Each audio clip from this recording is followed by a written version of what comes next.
that simply help your own body deal with the natural inflammatory response that it has. It's easy to swallow, 4 little capsules in each packet, like the packet that I carry with me at all times. 3 packets a day for a week, then 2 packets a day for 2 weeks, and I have just described the 3-week quick start. And you will know in 3 weeks. That's the beauty of it. Whether it works, they don't drag you on. That costs just $19.95. There's a very good chance that a very serious percentage of my listeners suffer from some sort of muscular or joint pain. You should try this for $19.95. That's all you can lose. If it works, they will send it to you automatically. If it doesn't work, tell them not to send any shipments, and it's as simple as that. It is all at relieffactor.com. I've been using it for years now. relieffactor.com. U.S. production of maple syrup increased slightly this year, even though the season was shorter than last year's. The U.S. Department of Agriculture says the country produced 4.2 million gallons of the pancake topper. That's up 1% from 2018. Leading producer Vermont made over 2 million gallons, an increase over 2018. The USDA says the earliest sap flow reported was January 5th in New York. The season lasted an average of 30 days in syrup-producing states, compared with 42 last year. Jeremy House with that report. Data shows Vermont was followed by New York, which produced 820,000 gallons. Maine had 580,000, and Wisconsin produced 270,000 gallons. Amanda Voyer of the Vermont Maple Syrup Makers Association says the conditions made for some strong days of sap flows in trees. Breaking news and analysis at townhall.com. The U.S. and Canada are urging lawmakers in both countries to give final approval to a new 3-country trade agreement. Mexico this week became the first of the 3 nations to ratify the agreement known as the USMCA, but lawmakers in the U.S. and Canada must still approve the deal. It was a topic at the White House Thursday when President Trump hosted Canadian Prime Minister Trudeau. I really believe that Nancy Pelosi and the House will approve it. I think the Senate will approve it rapidly. It's going to be very bipartisan. The president argues the deal is great for farmers, manufacturers, and unions. Greg Clugston, the White House. Officials say a very small fire continues to burn at a Philadelphia refinery following explosions early yesterday that shook homes and caused some minor injuries. Philadelphia Energy Solutions say air quality tests found no threat to public health. Check out more on these stories at townhall.com. I'm Ron DeRockstra. To public health. Check out more on these. Do you want to fly somewhere, anywhere in the world? Smart travelers call myflightsearch.com for the best deals on flight tickets. Going to Manila, Bangkok, London, how about Singapore? Call myflightsearch.com for the lowest flight tickets available. What about a local vacation? Let's say you want to fly to Vegas, Orlando, Miami, Los Angeles, or Denver. Pick up the phone and call myflightsearch.com right now. We have exclusive deals that you can't find anywhere else. The only way you can get these low airline prices is by calling us. We have so many low prices available, we can't possibly tell them to you right here and now. If you're flying somewhere anytime in the next 6 months and you want the lowest airline ticket prices anywhere, you owe it to yourself to save a ton of money. So pick up your cell phone and call myflightsearch.com right now. Call 800-445-3166. 800-445-3166. That's 800-445-3166. Call now. 800-445-3166. Live in Las Vegas with Mike and Ness, right here on CRNTalk.com. Join us every Saturday at noon Pacific and Sunday at 2 p.m. Pacific. If you're coming to Las Vegas and you want the scoop on where to eat or what show to see, Live in Las Vegas is your 411. We're a little bit of news, entertainment, and fun all rolled into the best hour in radio. So don't miss us Live in Las Vegas with Mike and Ness every Saturday at noon and Sunday at 2 p.m. Right here on CRNTalk.com.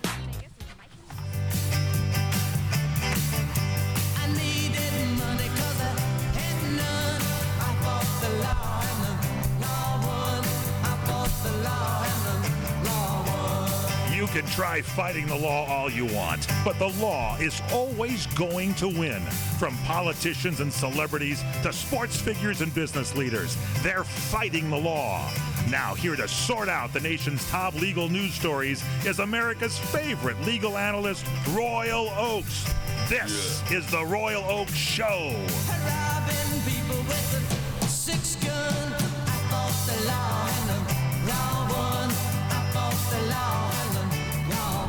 Thank you, Mike Horn, and welcome to the Royal Oak Show, and welcome to our co-host, Ken Jeffries. Hi there. How are you doing, Ken? Okay, looks like somebody's in the witness protection program again. Our millennial correspondent, Connor Oakes, is on special assignment. He may be in the witness protection program. I, as his father, I want to hear about that. I want to know the details. Maybe I shouldn't. I wonder if people in the witness protection program, if they can't even tell their closest family members. You know, I've watched Law and Order SVU and Blue Blood, so I'm an expert. Therefore, you're an expert. Yeah. I'm an expert in witness protection, and I won't be here next weekend. That's true. I'll be in witness protection. Do you happen to know the answer to no, I my don't. Incisive question, though? I wonder. No, I think it's maybe the only way it works is if they absolutely don't tell anybody, because otherwise the bad guys would probably tap the phone of Sister Gwendolyn, figuring Vinny is going to call Gwendolyn. Big Vinny, yeah. Yeah, and he's going to say, well, I'm in Butte, Montana, and you're never going to see me again, and then boom, off the hit squad goes to Butte. Well, it's and it's a Butte, let me tell you. Okay, so they probably can't. What do you do? Yeah, let's ask our vast viewing and listening audience to tell us if they're experts on the witness protection program. Some of them may be. Text the answer to our question. I know there's a guy named Norman in Florida who's in witness protection. Oops, I spoke too soon. Hi, Norman. How are you? Don't mention his name. So, big week. We're going to be talking about Trump backing off on ICE, backing off on Iran. We're going to get into the provocative issue of whether Joe Biden has a segregationist problem. Kevin Spacey shocker. This is a first. We are actually going to have professional broadcasters reenact the stunning text exchange between Kevin Spacey's alleged victim, and the girlfriend. Where are we going to get these broadcasters, by the way? We're going to dredge them up between now and the bottom of the hour, so stick around for that. You don't want to miss. Speaking of dredge, that'd be the bottom of the hour, yeah. Slavery reparations, like we need another thorny problem to resolve. We've solved everything else, from climate change to immigration. Let's get into slavery reparations. O.J. Simpson is having trouble on Twitter, Ken.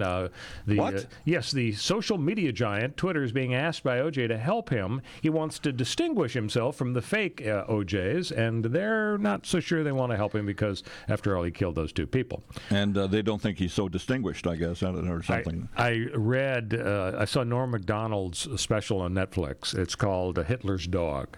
And if you haven't seen Norm Macdonald's special with that interesting name, folks, you got to check it out. The guy is amazing. Yeah, he's a funny guy. He is really terrific, and he's he has a show called Norm Macdonald Has a Show.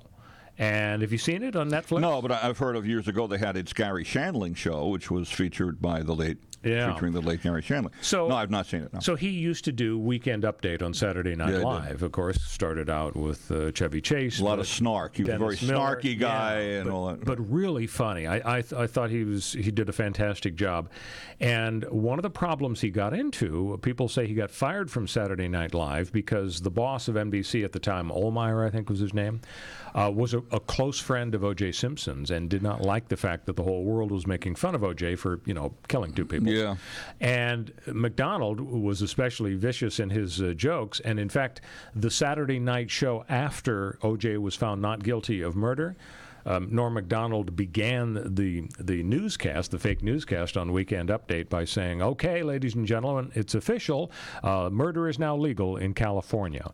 And apparently the boss Ohlmeyer was not really happy about that. But anyway, check out Norm Macdonald's stand up on Netflix. The new presidential poll, are you sitting down, Donald Trump? You're actually losing to the mayor of South Bend, Indiana. And his husband couldn't be prouder. Pete Buttigieg, I don't know if you saw this, Ken, he's ahead by 1 point, 42 to 41 over Trump.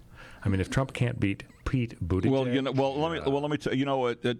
I don't believe polls anymore. I really don't. I just don't. How about believe Czechs? You believe Czechs, Austrians? Czechs, to an extent. Oh wait, that was a Polish joke. That was a Polish joke. We're supposed to tell Polish jokes here. So anyway, we'll get into that.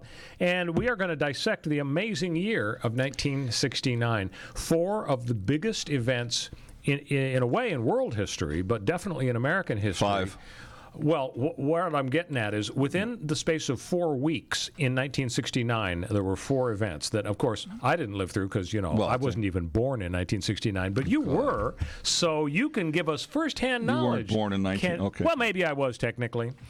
Anyway. Well, as long as we put the Mets in there, the miracle Mets of '69. I have to say that's what I wanted wonderful. to get in there. That was wonderful, but that's not part of my 4-week period. Yeah, I know. It's not. Well, they were in first place by 1969 that time. All right, so they don't qualify now? Well, October is when they won the World Series, but what I'm talking about is July 18 to August 15. Yeah, Woodstock. That's 4. And that we'll get into. I'll tell you about. Yeah, I know a few things. Yeah, you lived through it, and I read about it in my the history sister and books. brother-in-law's first My great grandmother told me about it. Ken. Grandmother told me. So it's been an amazing. Can I just 50 start? years Can I just want to just real quick? Yeah. Meet the Mets. Meet the Mets. Step right up and greet the Mets. Bring your kiddies. Bring your wife. Guaranteed to have the time of your life because the Mets are really socking the ball. Just wanted to get that in because 1969 was that improv? That was the official. That's the official New York Mets. So you didn't make that up just now? No, you know who knows it well? Doug McIntyre knows it very well. I bet he does. And the Mets are having a crummy year this year, but basically typical. But in '69, they shocked the world. Yeah. Okay. And it was amazing because in 1962, which was the second year of the expansion era, we had for about 100 years, Major League Baseball had 8 National League teams and 8 American League teams. Right. And it wasn't until 61 that they finally broke through, and the big owners said, we want even more money. And so they added the Angels and the Twins in 61, and then in 62, the Mets were one of the new ones, maybe the Colt 45s from Houston. Well, that was an upshot of the Continental League, actually, which was failed. And there was an attorney trying to push Civil War, the Continental League? Seriously, they formed they tried to form the Continental League, and then they realized in New York they had no National League team, right? Because the Giants left, the Dodgers left, in 58, right? Yeah, and the Giants left, I think, the same year. Same year. And so they needed to put a National League team in New York, and therefore the Mets. And the fun thing about the Mets is that they took on Casey Stengel, the legendary New York Yankees manager, the old professor, who was basically the most successful baseball manager in the history of the planet, because he, unlike anybody else ever, won 5 straight World Series titles for the Yankees. Can you name the years? 5 straight? I think one of them was the late 40s. I want to say 40, probably 49, 50, 51. You're right. I just don't remember. 49 was number 1. I was born in 49. And if you add, go 5 years, 50, that's 53. Well, he had guys like, he had a guy named DiMaggio, and he had Mickey Mantle's he had some young stud named Mantle, and he had not Maris. Yeah, he didn't have not bad catcher named Yogi Berra. Not too. You're right. That's right. And he had Bill Dickey before. I mean, it was crazy. And right. Yogi Berra's memoir, I believe, is titled 14 Rings or maybe 13 Rings, representing the number of World Series appearances he made. Talk about timing. Yogi Berra came in the late 40s. He left in the early 60s, so it was the glory years for the Yankees. Yep. But the thing about Casey Stengel was after his amazing success with the Yankees, they bring him in to manage the Mets. I remember it very well. Didn't they do well the first part of the season before being the worst team in history? I think they lost like 106? I think they stunk right off the bat. I can't remember because I was 11 in 13 in 1962 and my bar mitzvah, but they were bad. They were next 40. week we're going to reenact Ken's bar mitzvah. So no. Okay, so their record in 1962 was 40-120. Wow. Oh, they lost 120. Oh, I didn't even 40-120, and that's in a 162-game season, the first year of that. They didn't want to play the doubleheader on the last day of the year, obviously. Well, because the games were meaningless. So there were Did they literally not play the last 2 because they were tired, or what? I don't know. But you said 40-1 and the record was 40. That's 160. As Casey would say, you can look it up. And there were 40 wins and 120 losses, thanks to guys like Marv Thornberry, even Gil Hodges. They brought him from the Dodgers. These guys were over the hill. Duke Snyder, it was too bad. Quite a time. This is like a Ken Burns documentary. Yeah, we're doing a sports show here all of a sudden. That's okay. Well, let's go to the top then. Let's go to the top of the news, which is Trump backing off. What do you think about this, Ken? I mean, first he backs off on Iran. Apparently it was like 10 minutes or an hour before the bombs were going to fly. He claims, the generals told me I was going to be killing 150 people, and that's not proportionate. Now, you tell me, where did Trump get the word proportionate? I've never heard him use a word like that. Have you? No. And I don't know if it's intentional. I'm not saying he's stupid. I'm saying he has a way of communicating. And if you look at his rallies, like that gigantic rally. And he repeats. But also the words he repeats are basic, simple, clear, persuasive, hit you between the eyes words. He doesn't use the words like proportional. Somebody had a talk with him and said, yeah, hey, he sounded like Mr. President, it's not proportional.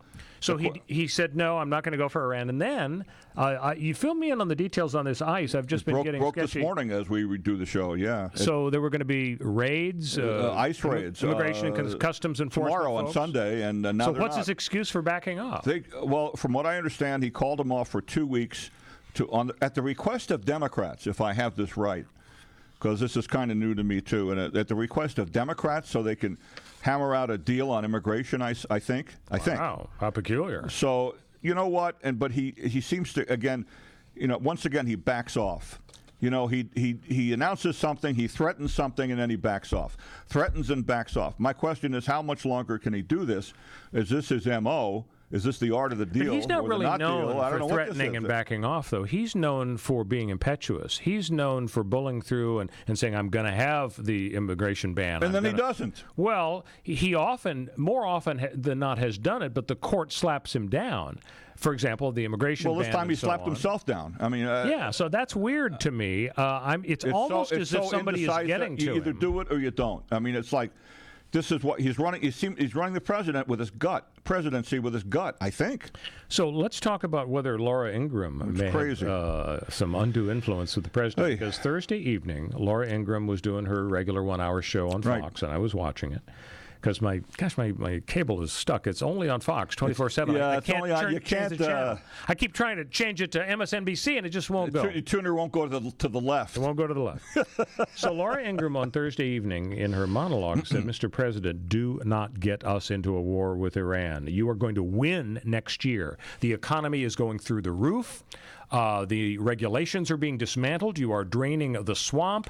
Do not get into the war in Iran. The only way they can beat you by the Democrats is if the economy tanks or if you get us into a war. That's essentially, those are the words she used. And I'm thinking to myself, we know Donald has Fox News on all the time. And then the next thing you know, I'm not going to go to war against Iran. You think maybe he actually watches Laura and kind of takes her advice? Well, it's possible. I think he may. And what about Hannity? Did Hannity's? No, I haven't. I don't know what Hannity's views on this or what they say. Well, on we're Fox told and that Friends, that Hannity and the president are on the phone basically every day, multiple I read a times. thing where it said Hannity and Manafort are on the phone all the time. Yeah. Manafort's in Rikers, isn't he? And Rikers. They canceled the Rikers transfer, actually. So I don't know where he is now. He is behind bars someplace. Oh yeah, he's incarcerated, but they didn't send him to Rikers for whatever reason. It's interesting that the idea of the influence by somebody like Laura Ingraham, a journalist, on a president, it's not unprecedented. I was reading a book about Pat Buchanan. He used to include, when he was Nixon's aide, daily summary news articles in which the liberal press attacked Nixon vociferously, and the thing that Buchanan wanted to do was shake up Nixon and force him to want to fight back against the press. So and he did. And it was he was a true believer, Pat Buchanan. Absolutely, and still is. And similarly, I think Laura Ingraham and Sean Hannity have a lot of influence with the president. Yeah. So for whatever reason, we ain't going to war against Iran right now. We're not having the What ice time is it raids. now? You know. What time is it? It's time to campaign, and I think he's got his eye on the ball. When we come back, does Joe Biden have a segregationist problem? Stick with us.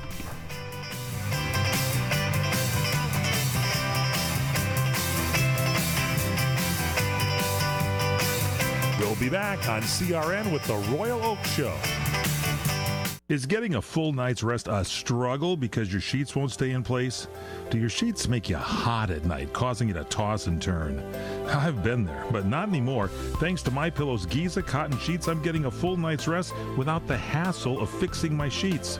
Giza cotton sheets by MyPillow are made with the world's best cotton. It's called Giza, G-I-Z-A. It's grown only in a small area near the Mediterranean Sea.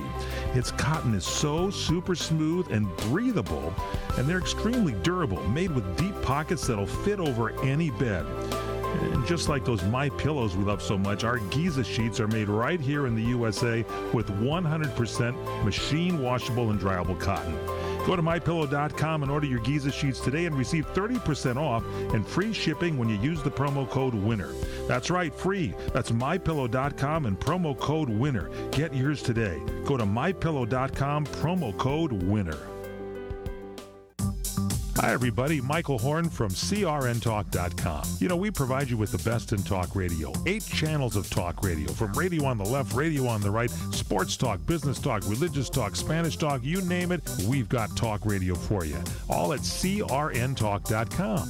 Well, now we'll bring you video as well as audio. That's right. Watch your favorite shows like The Robert Conrad Show, The Fred Dreyer Program, What's Cooking Today, What's Cooking on Wine, The Lounge, and so many other shows in video right at our website, crntalk.com. You can also watch us on Roku. Just search CRN Talk, and you can watch us on Roku on any TV anywhere in the world. Also on Facebook Live. Go to facebook.com/CRN Digital Talk. Facebook.com/CRN Digital Talk. Roku, search CRN Talk. Check us out on Tiki Live and at crntalk.com. Video for you talk fans, all from CRN Talk.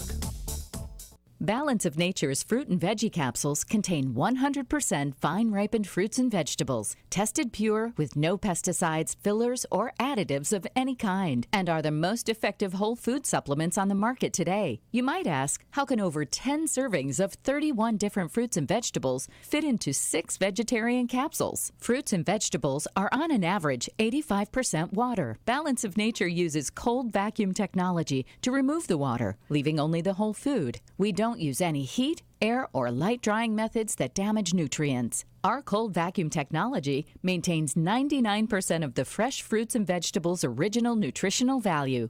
Along with diet and exercise, Mother Nature provides fruits and vegetables to help us maintain good health. To order, go to balanceofnature.com or call 1-800-246-8751. That's 1-800-246-8751 and use discount code FLASH. Welcome back to the Royal Oak Show with our co-host Ken Jeffries and our millennial correspondent Connor Oakes. We'll be back next week. Oh, okay. So we're going to get to the Kevin Spacey sexting exchange.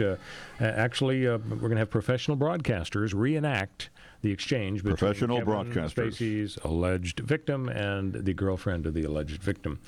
But first, Joe Biden, does he have a segregationist problem?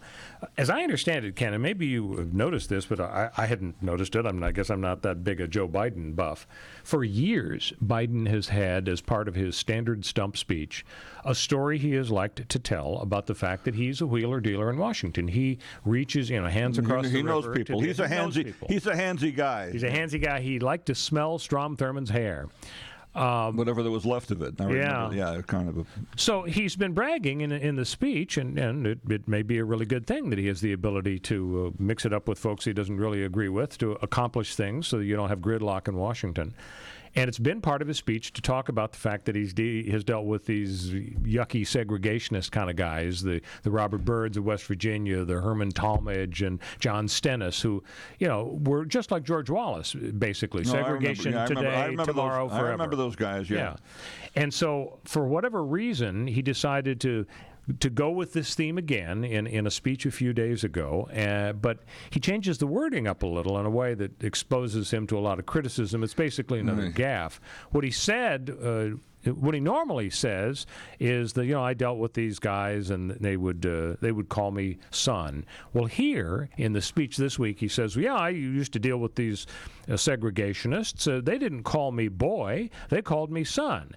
And, of course, black leaders are saying, well, Joe, respectfully, we think the reason they didn't call you boy is because you're white. So why would they call why would he do that? Earth to Joe Biden. Yeah. Earth to Joe. So basically he's sort of telling the world that he's okay with dealing with these segregationists, socializing, making nice with them, wheeling and dealing to get stuff done in Congress ever since 1972. People are so, and Cory Booker came out blasting him. Yeah. And then Biden said, well, saying that Biden should apologize. And then Biden said, well, Booker should apologize to me if I got that right. I mean, it's crazy.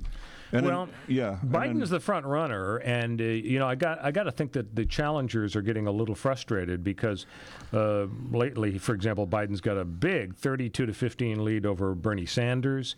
He's leading Sanders by 27 percentage points in South Carolina. But the people are saying now that he's kind of sitting on a time bomb, and he's been lighting the fuse himself in the form of and Trump's just sitting there waiting for him with segregationists. Trump, a guy who is also has a propensity to self-immolate, I guess, is waiting for Biden to do the same thing. And he just sit back, wait, he'll destroy himself, and you will have nothing to worry about. You'll be reelected in 2020. And these guys that he's been hanging out with, these Senator Eastland and Talmadge, they're totally, according to the New York Times... I don't know if he was hanging out with them. Well, he was. He's bragging about Imagine hanging out with Eastland. Yeah, that's okay. They're totally unreconstructed defenders of Jim Crow. They're unabashed defenders of white supremacy. Yeah, but I don't know if he hung out with him. I mean, it was like... Well, in the Senate, you can bet they hung out. They probably had a steam bath together in the Senate. That'd be really gym hanging and out. So on. Yeah. So Eastland was a plantation owner, no less. Nice. He was a vociferous opponent of integration, a staunch critic of the civil rights movement. He dismissed it as the work of communists. He referred to African Americans as members of an inferior race and used the racist term mongrelization. He was a critic of Brown versus Board of Education. His response to Brown was this, quote, "There aren't enough troops in the whole United States to make the white people of this state send their kids to school with colored children." And Biden in the mid-'70s worked with Eastland and Jesse Helms to fight busing. So I guess the question is, how big a problem, does this have legs? Is this something, that especially with black voters, that people like Elizabeth Warren and Bernie Sanders are going to be able to really make a lot of hay about? John Lewis, the civil rights icon, congressman, came out in favor, I think it was yesterday, for Biden, defended him, and he said he took no offense to any of this stuff at all.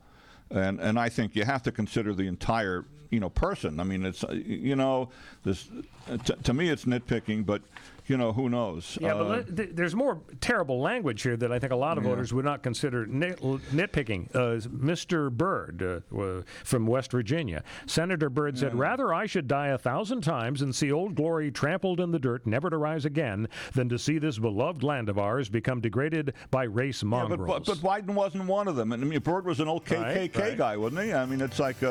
What about this, though? What if, as I was saying earlier, even Pete Buttigieg is beating Trump in the polls now? Buttigieg is beating him. Well, that means Bernie's also beating him. Liz Warren's beating him. Yes, Biden's beating him by the most, but only by a few points.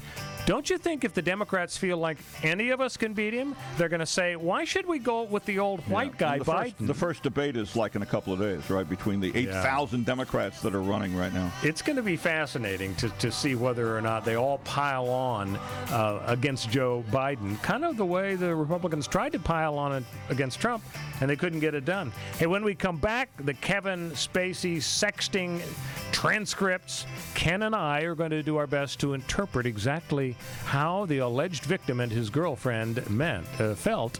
Stick with us on the Royal Oak Show. We'll be back on CRN with the Royal Oak Show. Savor the past and savor the glory days of Las Vegas. Enjoy 70 years of true Las Vegas history as 4 generations of family wait to greet you at the legendary Bootlegger Italian Bistro. Wine, dine, and experience Mama Maria's award-winning original recipes while surrounded by original family photos and celebrity memorabilia. Enjoy piano artistry nightly with music from the Great American Songbook in our main formal dining room. The Bootlegger Italian Bistro, open 24/7, 7700 Las Vegas Boulevard South, in the entertainment capital of the world. The Bootlegger Italian Bistro, open 24 hours a day, 7 days a week. 7700 Las Vegas Boulevard South, in the entertainment capital of the world. It's Vegas, baby. Hi, everybody. Michael Horn along with Fred Dreyer here in the Sports Lounge. We look behind the scenes in the world of sports. Do we not, Fred Dreyer? We look behind and in front sometimes. Really? Yes. Check them both out and you can see everything there. This isn't your show for sports scores. This is the show about the politics of sports. We're not ripping and reading. We don't care about what the Phillies and the St. Louis Cardinals did in the 3rd inning on a rainy day. Who cares? We're here to give you insight into a certain part of the sports world you don't normally see. Wednesdays at 4 on CRN. Do you owe back taxes to the IRS? Newsflash, the president has changed the tax laws, and now you may be able to pay the IRS less. If you owe $10,000 or more in back taxes, the tax doctor can help you pay the IRS as little as possible allowed by law. There are new tax laws for business owners, the self-employed, even W-2 workers. If you have a back tax problem or a few years of unfilled returns, new help to save you money is now here. Call right now to see how the new tax laws can help you. Plus, right now, we'll waive the consultation fee and give you a free tax savings report. Attention business owners, the self-employed, and W-2 workers. Make this free call to the tax doctor now and learn how to take advantage of the new tax laws that may help you pay the IRS less. 800-985-1610. 800-985-1610. 800-985-1610. That's 800-985-1610. Hi, everyone. This is Fred Dreyer telling you about my favorite Italian restaurant. It's Angelo's and Vinci's in Fullerton, California. Angelo's and Vinci's has the best pasta, the best seafood, the best salad, spaghetti, lasagna, and the most incredible pizza. And the chicken is delicious. Marsala, piccata, cacciatore, parmigiana, and more. For desserts, try our spumoni or our tiramisu, my favorite, flown in fresh from Italy. And the cannolis and the zeppolis are out of this world. Open for lunch and dinner. And don't miss the Sunday champagne brunch, just $23.95. Are you kidding me? It's all up the road from Disneyland at 550 North Harbor Boulevard in Fullerton, California. Angelo's and Vinci's, like Michelangelo and Leonardo da Vinci. Call 714-879-4022 or visit us online at angeloandvincis.com. Trying to sell your old car? Instead, donate your vehicle to Heritage for the Blind. Pickup is free, and your donation is tax deductible. Just call 1-800-785-9618.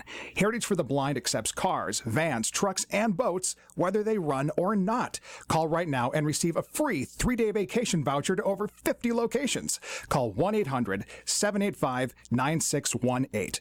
Donate your car today. That's 1-800-785-9618.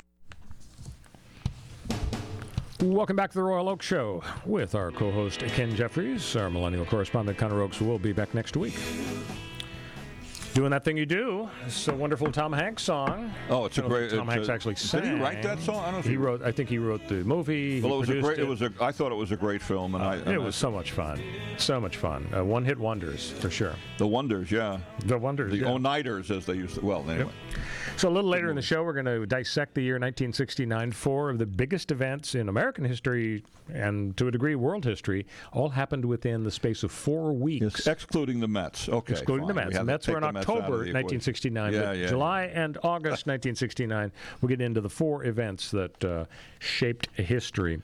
But first, we got to shape Kevin Spacey here. So the deal is his sexual. Wait a minute. Okay. His sexual assault accuser has a little problem. The guy cannot find his cell phone that apparently is central to the case against Kevin Spacey. Okay. Can you imagine losing the cell phone? The young man and his parents, they say, doggone it, we've searched everywhere for the cell phone and we can't find it. The thing is, they handed the phone to the cops, and the cops did something with it. They obviously didn't make a full copy of all the contents, but then the phone is handed back to the family, the parents, and this young guy who says he was assaulted by Kevin Spacey. Mm-hmm. And so it's obviously a key piece of evidence, and he's lost it, which is just really weird.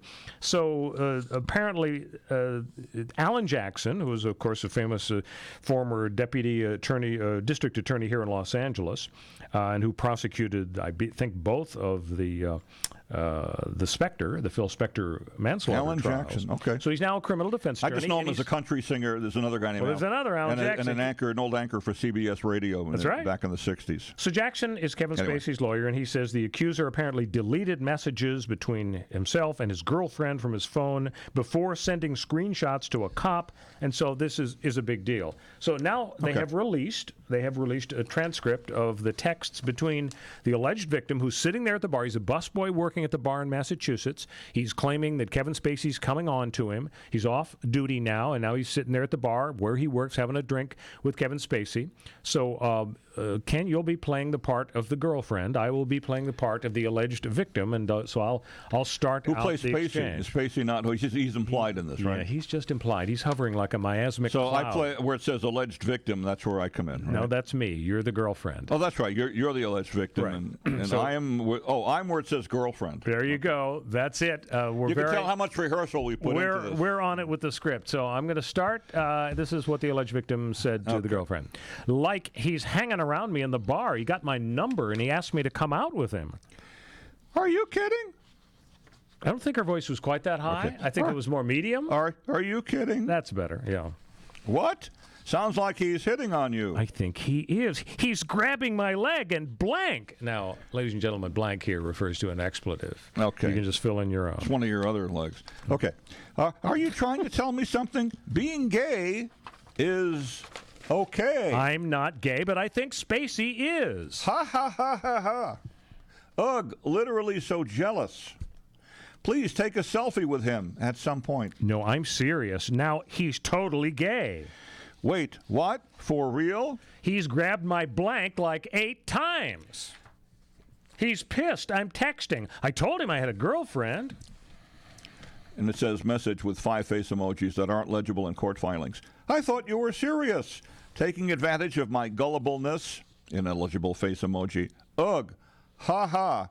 Ha ha. Tell him the GF girlfriend says back off. No, I'm serious. He's illegible gay. Face emoji. I'm sorry about that. Go on. He pulled my zipper down and he invited me to his house. I'll talk to you later. What the expletive is happening? Message containing a trio of flushed-faced emojis. Have fun, but not too much fun, if you know what I mean. Illegal. Or not illegal. Illegible. I can't read parentheses. Could be an illegal face emoji. Illegible face emoji. Jesus Christ, he reached down my pants. Help! No, this is Kevin ducking Spacey. He's gay. He's buying me yet another drink. Help me. He's gotten me so many. I'm drunk. He's grabbed my blank. Kevin Spacey is gay. Check snap. Do you have any idea what he means by check snap? Maybe Snapchat? Is that Snapchat? I don't know. Seriously, help. I'm going to get the pic. I got the autographs and a hell of a stout. I don't know what stout means. Ken, do you know what he means by stout? No, either stout, if they were in a bar, it'd be a beer. Then he texts the word story, and then he says, help me. So, what do we think this means? Is this evidence of a crime? Is this believable that Kevin Spacey is going to be grabbing this guy and doing all this, and all the while the guy is texting, excuse me, Mr. Spacey, could you grab me a little slower? Before you grope me tomorrow, I want to text my girlfriend. I'm texting this. What is going on? It sounds a little fishy to me, but I don't know. If you couple this with the fact that he can't find the phone, and allegedly there are additional messages that might exonerate Kevin Spacey, I gotta believe that we're talking. We have to see. We should display all those emojis that we were talking about, and not a bad. We did pretty good as professional broadcasters, doing a first and only very, very cold read of that. I give us an A- on that. A-? What? Not an A+? Yes, What's wrong? I don't know. Okay. All right, let's move to the important topic of reparations, slavery reparations. If you thought, our political system was already, in bad shape, trying to untie Gordian knots to solve unsolvable problems, wait till people try to sink their teeth into this reparations issue. I mean, we're told that we're going to die in 12 years if we don't do anything about climate change. If you think of Social Security as the third rail of American politics, you touch it, you die. I mean, what about slavery reparations? Isn't this going to explode into a huge thing? You don't go there. And they're holding hearings on it right now, though. I know they are, and I'm not sure why. And now they bring this up. If this was a Democratic thing, why don't they continue with, attempts to impeach the president? There are other things. Can I just say one more thing, too? They had this hearing today. Say two more things. Hope Hicks. Yeah. Appeared, the president's former right hand, as they say, appeared before the House committee, the Judiciary Committee, I think, Jerry Nadler, and agreed to make it private. Why would he do that? And she didn't answer a bunch of questions anyway. But it would have been nice to see that live on television. But Nadler said, "Okay, it can be behind closed doors." What's Maybe going he on? figured that if it's in closed session, she would say in open session she wouldn't say anything, or she'd take the privilege or whatever. I don't know. I don't know either. But this is ridiculous. The thing about reparations, I don't have an answer, but I have to say the questions like, well, okay, who would get the money? And who would pay the money? Right. And how much money would be paid? And what about American Indians? And what about Japanese internment victims? Right. Are all of those folks also going to get? It's a rabbit. I'm sorry to say, it's a rabbit hole, and you go down there. You may not. I mean, it's just nuts. Yeah, it's just crazy. I don't know. It'll be interesting to see if it turns into an issue for the campaign, because I don't think we've heard about Trump. Is Trump weighed in on it? No, but Danny Glover. I saw some of it. I saw a clip like Danny Glover went before the, and all that. But again, how much do you pay? Who pays? All of us taxpayers pay. How much? Who gets the money? And people fighting over this. I mean, it's crazy. It's going to be a huge, huge controversy. Hey, let's talk about O.J. because it's 25th anniversary of the murders this month, and the 25th anniversary of the low-speed chase that people were pretty focused on earlier this week. So O.J. has a Twitter account, and he's very unhappy because there are a bunch of people, probably a dozen or more folks, who have a Twitter account that they make it look like it's O.J. and it isn't, and so they make jokes about selling knives off by and a so character or whatever it is. And so the way, and of course, a lot of famous people have this problem. The real Donald Trump, of course, is the actual Donald Trump Twitter handle. Right. And apparently, Twitter has a way to fix this. They find the actual famous person's site and they give it a little blue badge or something, a special thing that tells like a seal followers. of approval. Yeah. So even if somebody has Donald Trump president or O.J. Simpson, they don't have the little badge, and so people who know about Twitter realize, okay, this is just fake, but if I see the badge, it's I the follow real. Trump, and I don't recall seeing any little thing. I don't remember either, but that's what I'm told, is that there is some little way that you can register with Twitter. And so the problem for O.J. is that he has knocked on the door of Twitter and said, hey, I'm O.J., and it's my coming out party now. It's been 25 years since I allegedly killed those people. Right. And I don't like the idea of these fakers, so please give me the badge. And apparently they haven't decided, but they're thinking about saying no. Did he say we don't need no stinking badge? He's probably a fan of Treasurer of Sierra Madre. Right. So I don't think anybody really feels sorry for O.J. Simpson, but I suppose you could argue that, setting aside the fact that he's a double murderer who got away with it, maybe he's entitled, allegedly, because he's famous, maybe he's entitled to have the little blue badge. But as of now, Twitter hasn't made up their mind on that. So the presidential polls are coming out. I was mentioning earlier that Buttigieg is beating Donald Trump. And as of right now, the most recent polls, Fox News poll, Biden beats Trump 49-39, so he's up by 10. Bernie Sanders is beating him 49-40, so he's up by 9. Elizabeth Warren is beating him 43-41, so she's got a 2-point lead. Kamala Harris, a 1-point lead, 42-41. And last but not least, the gay mayor of South Bend, Indiana, Pete Buttigieg, is beating Donald Trump 41-40. Don't you think it kind of rankles Donald Trump that his precious Fox News says that a gay man who's the mayor of South Bend, Indiana, as of today, would beat Donald Trump for the presidency? It probably does. And here's the very smart thing Buttigieg did. He went on Fox News. Yeah. And he got a standing ovation at the end of it, from what I recall. Very strong performance in the town hall. This is what Bill And of Maher course, unlike people who say Fox News is totally biased and dishonest, they have Brett Baer and Martha McCallum, who were straight down the line. Chris Wallace. Totally unbiased. Chris Wallace? Sure, totally unbiased questions. Well, Shepard Smith is the other one. Just besides Hannity and Ingram, and I don't know what you want to say about the crew of Fox and Friends. But Fox and Friends and Hannity and then you have and Tucker, they all love Trump, and they make no secret of it. What about Cavuto? Cavuto is kind of... Well, he's kind of down the middle. He's business-oriented. And then you stay away from Lou Dobbs. Well, but as you pointed out, other than that, it's fine. Shepard Smith is left of center. There's no doubt about that. Well, if you compare him to Fox, I suppose if you compare him to Fox... Well, certainly compared to Sean Hannity, he's way left. But I think if you just analyzed it, but people ought to know, and hopefully they understand that Hannity is not a straight news anchor. Laura Ingraham is not a straight news anchor. These are opinion people. They do their job. They do it very well, in my opinion. but because they can persuade, and that's their job, I think, is to persuade people. So now, with the Democrats being kind of emboldened, I think, with the idea that even Fox admits that they all would beat Trump, then the question is going to be, what's the backing for impeachment going to be? And the numbers kind of look good for the Democrats who want to go after Trump. So Nancy Pelosi may have a tough question coming up. A couple of months ago, 16% of the population wanted to press ahead with impeachment. It is now 27%. So it's jumped a little over 10 points in the last couple of months. I read that the same thing kind of happened with Nixon years ago. I didn't remember this, but the polling originally was really not for impeachment, but that the Watergate hearings lasted about a year. And it gradually picked up steam, and it took a while. I mean, it didn't happen overnight. Now, of course, we're used to instant gratification, so we want things to happen like that. So who knows? Well, I think that the problem for the Democrats is going to be this. If a smoking gun doesn't emerge in the next 4 or 5 months of hearings, because Nadler is going to be pressing ahead with the hearings, and of course Adam Schiff and all the rest of them. And will Mueller testify? I mean, who knows? Probably we'll get Mueller. Maybe we'll get Barr. But if in fact nothing really dramatic emerges, if basically we have the same body of evidence in 6 months as we have now. It's a tough call. Do the Democrats press ahead and say, look, I don't know. We have a majority in the House, and that's all we need, just like the Republicans had a majority in the House when Clinton was president, and we voted to impeach him, and it was basically a party line vote. There is a wild card moment here, too. What happens if we go to war?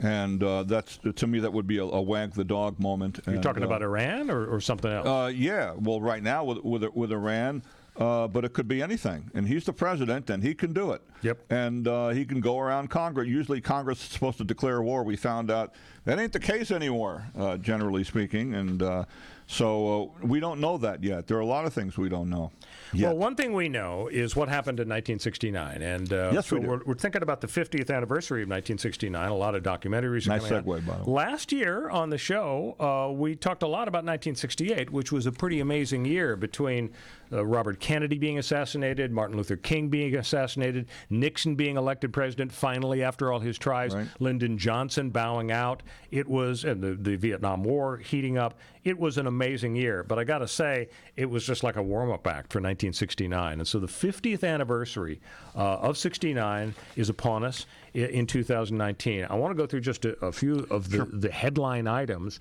And as we've discussed, you lived through this year, and although I hadn't been born for many years after 1969. Oh, come on. Okay, I was sort of technically around, but you were more mature was you a fetus in 1969? Than I was. So here, the first Led Zeppelin album was released in 1969. In case you're a big Led Zeppelin fan. No, I'm not, but it's... but they were a big influence, of course. So. Joe Namath was MVP of the Super Bowl. He predicted the victory over the Baltimore Colts, and the New York Jets upset 16-7.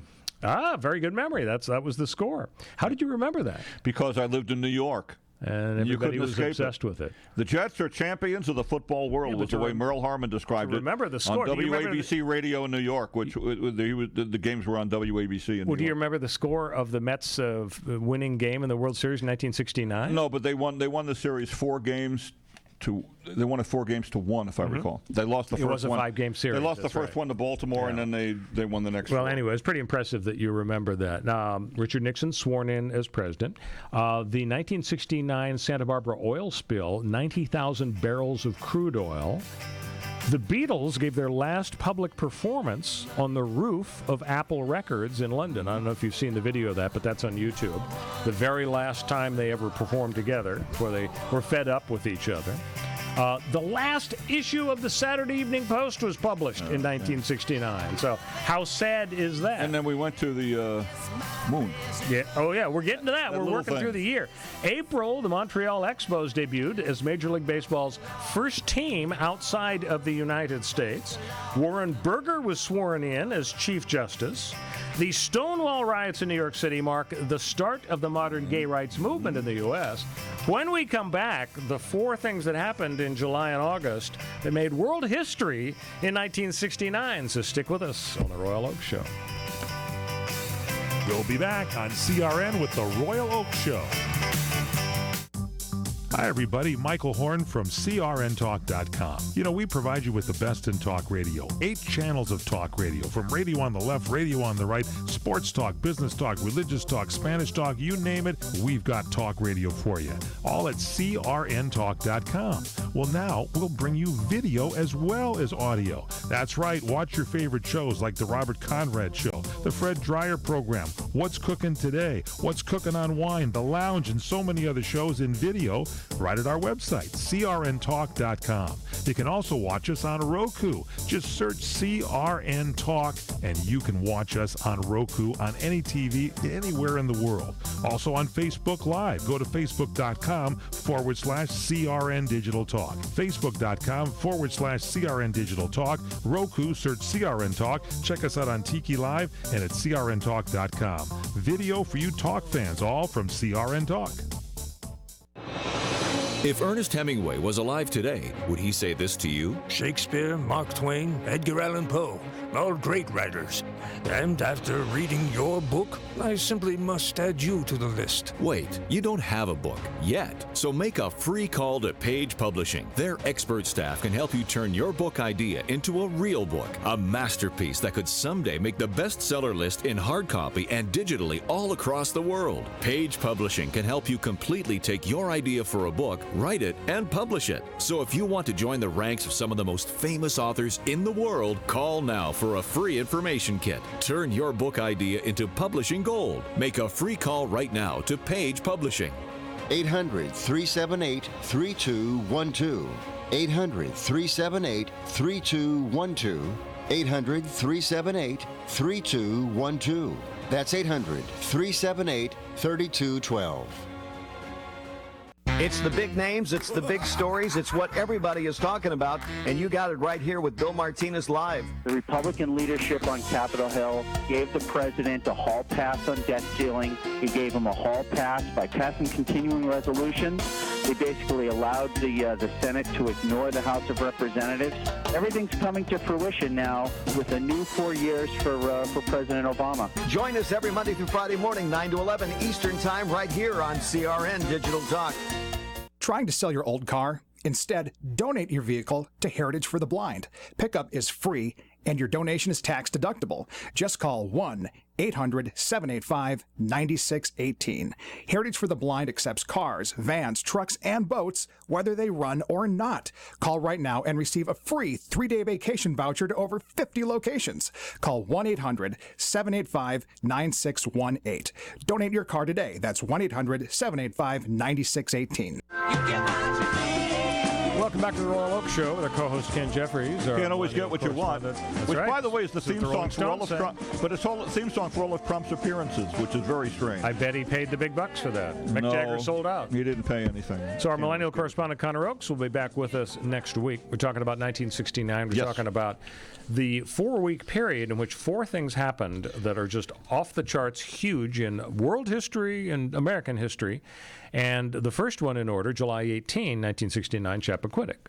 So Ted Kennedy, everybody knows the story. He's driving Mary Jo Kopechne home early morning hours.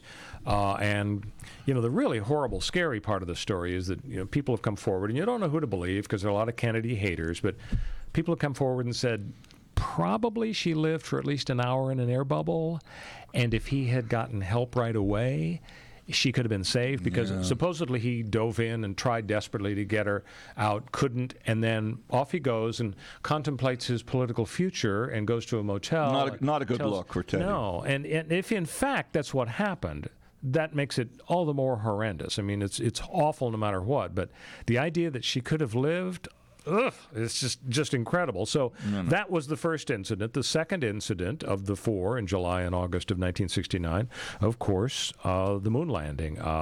500 million people worldwide, which is probably about a tenth of the entire world population, watched on TV as Apollo 11. They're watching Walter Cronkite, I think, if I recall. No, just stunning. I mean, when you think of all the millennia of world history and I think they're going to rerun. They're actually going to. There's a new documentary coming out, which means that I guess millennials and so on will be able to actually see the moon landing for the first time. Wow.